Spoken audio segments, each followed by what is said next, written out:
Sir গরুর হাটে যাবেন?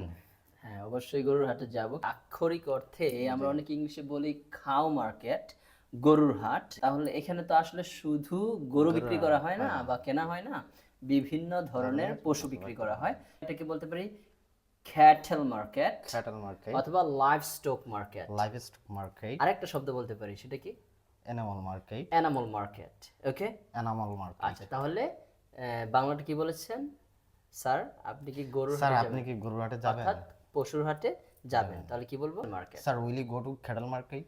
ওকে, রাইট। তাহলে পশুর হাটে গিয়ে কি করবেন? কুরবানির পশু কিনবেন। কুরবানির পশু কিনবো। হ্যাঁ, তাহলে এই কুরবানির পশু ইংলিশ কি?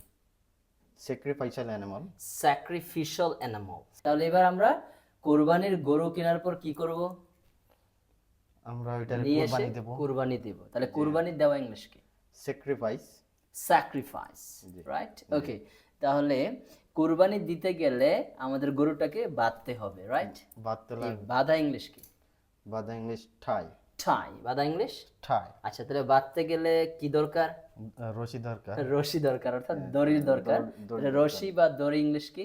রূপ। রূপ। এবার বাঁধলাম, বাঁধার পর এখন কি করতে হবে? জবাই করতে হবে। জবাই করতে হবে। জবাই করা ইংলিশ কি? জবাই করে ইংলিশ তো জানি না। জবাই করা ইংলিশ হচ্ছে স্লটার। স্লটার। স্লটার। স্লটার। আচ্ছা, তাহলে জবাই করতে কি দরকার হয়? সরি। ছুরি। তাহলে ছুরি ইংলিশ কি? নাইফ। Knife, right? জি। আর জবাই করলে কি বের হয়?